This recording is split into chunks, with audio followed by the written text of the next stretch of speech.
अस्सलाम वालेकुम जी। मैं अपने अल्लाह को गवाह बना के कह रहा हूँ कि मैंने पूरी कोशिश की है और मेरा अल्लाह इंशाल्लाह इस बात का गवाह रहेगा। मुझे बहुत सारे लोगों ने कहा तू ये ना कर, तू कोशिश ना कर। पाकिस्तान से बाहर जाने के और भी बेशुमार रास्ते हैं और लोग जाते हैं। मुझे लोगों ने बड़ी उल्टी पट्टियाँ पढ़ाई, बहुत सारी बातें मेरे साथ की, लेकिन मुझे हज के लिए जाना है, मुझे इस मुल्क को नहीं छोड़ना। सब लोग जानते हैं कि मैं इस मुल्क को कभी नहीं छोड़ के जाऊँगा। मैं इस मुल्क में रहना चाहता हूँ, लेकिन मैं जिंदा भी रहना चाहता हूँ और आज़ाद भी रहना चाहता हूँ। बार बार पकड़ के अंदर डाल देते हैं, बार बार मुझे कभी गायब कर देते हैं, कभी मुकदमा दर्ज कर देते हैं। दर्जनों मुकदमा मेरे ऊपर बार बार दर्ज किए गए। मैंने पिछले 1.5-2 महीने बड़ी तकलीफ में गुजारे हैं। मैं 2022 में हज पे जाना चाहता था, मुझे गिरफ्तार कर लिया गया। ये एहराम मैंने 2022 में पहनना था, फिर 2023 में मैंने ये एहराम पहनना था तो मुझे अगवा कर लिया गया। और मैं जहां पे था उन लोगों को मैंने कहा, मैंने टकरे मार मार के कहा कि मैंने हज पे जाना है।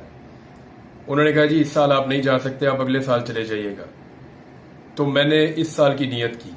अब इस साल मैंने हज पे जाना था। 2 महीने मैंने बड़ी तकलीफ में गुजारे, कभी एक दफ्तर में, कभी दूसरे दफ्तर में, कभी तीसरे दफ्तर में। तमाम निज़ाम के मैंने दरवाजे खटखटाए और हर एक को मैंने बताया कि मैं हज पे जाना चाहता हूं, मेरी और कोई नीयत नहीं है। और उसके बाद फिर मैं हाई कोर्ट गया। फिर जो कुछ मेरे साथ हुआ वो आप सब जानते हैं। और फाइनली मुझे हज पे जाने की ये आखिरी एक फ्लाइट है, मैं इसको मिस नहीं कर सकता। मेरे पास अभी इंफॉर्मेशन है कि वहां एयरपोर्ट पे बहुत सारी तादाद में रेंजर्स और पुलिस खड़ी है और वो मुझे गिरफ्तार कर सकते हैं। हर गाड़ी को वो चेक कर रहे हैं। मुझे सब लोग यही कह रहे हैं कि तू वहां ना जा, लेकिन मैंने अपने आप से वादा किया और मेरा अल्लाह इस बात का गवाह रहेगा कि मैंने तेरे घर पे आने के लिए पूरी कोशिश की। मेरे अल्लाह, मैंने पूरा जोर लगाया। मैंने अपने आप को गिरफ्तारी के खतरे में भी डाला। अब पता नहीं वहां मुझे गिरफ्तार करते हैं, गायब करते हैं, क्या करते हैं मेरे साथ, मैं नहीं जानता हूं। लेकिन मैं एयरपोर्ट जा रहा हूं और सिर्फ हज की नीयत से जा रहा हूं। मैं हज करके वापस आऊंगा, क्योंकि मैंने अदालत को यह बोला है कि अगले महीने की 8 तारीख को जो अदालत में पेशी होगी उसमें मैं आके पेश होऊंगा। मैंने आज तक किसी अदालत की कोई एक पेशी भी मिस नहीं की, कानून की आज तक एक भी खिलाफ वर्जी नहीं की। जिस डिपार्टमेंट ने, जिस दफ्तर ने जब मुझे बुलाया मैं वहां पे गया। मैंने कभी भी किसी चीज की खिलाफ वर्जी नहीं की।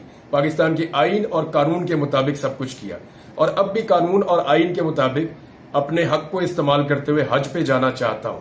मैंने 5 दफा टिकट लिए हैं, ये 5वीं मरतबा मैं टिकट ले रहा हूं। ये तो रिफंड भी नहीं होता हज का टिकट। और मैंने अपनी फैमिली को भी बाहर से बुलाया हज पे जाने के लिए और वो एयरपोर्ट पे खड़े मेरा इंतजार कर रहे हैं।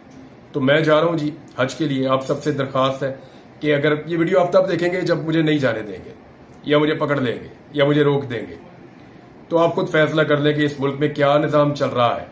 और मुझे रोकने वाले एक बात याद रखें, मुझे पता है मुझे कौन रोक रहा है, वो सिर्फ एक बात याद रखें और कुरान पाक में जाकर पढ़ें कि जो लोग बैतुल्लाह से रोकते हैं उनके लिए मेरे रब का क्या हुक्म है।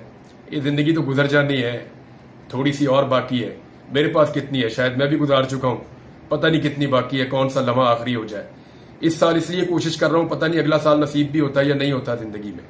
लेकिन एक बात बता देता हूं, हमेशा जिंदा किसी ने नहीं रहना। ये सारी चीजों का हमें हिसाब देना पड़ेगा जाके। तो मैं अपने अल्लाह को गवाह बना के मैंने जो वादा किया था मैं पूरा कर रहा हूं और मेरा अल्लाह इंशाल्लाह गवाह रहेगा कि या अल्लाह मैं हज के लिए जा रहा हूं, तेरी इबादत के लिए जा रहा हूं, मेरी मदद कर। बहुत शुक्रिया। अस्सलाम वालेकुम।